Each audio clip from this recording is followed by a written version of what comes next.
नमो शेतकरीचे पैसे आले की नाही हे चेक करण्यासाठी आपल्याला सर्वप्रथम गुगलमध्ये जायचे आहे. त्यामध्ये आपल्याला जाऊन PMFS असे सर्च करायचे आहे.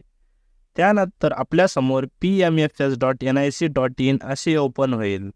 त्यामधील 4 नंबरचे ऑप्शन पेमेंट स्टेटसवर क्लिक करायचे आहे.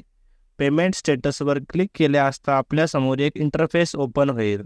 त्यामध्ये आपल्याला कॅटेगरीमध्ये DBT NSMNY पोर्टलवर सिलेक्ट करून घ्यायचे आहे.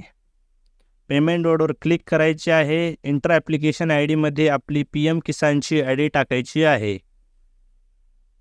त्यानंतर वर्ड व्हॅलिडिफिकेशनमध्ये आपल्याला कॅप्चा फिल करून घ्यायचा आहे. सगळी माहिती फिल झाल्यानंतर आपल्याला सर्च बटनावर क्लिक करून सर्च करायचे आहे. आपल्यासमोर माहिती येऊन जाईल PM किसानची सुद्धा व नमो शेतकरीची सुद्धा.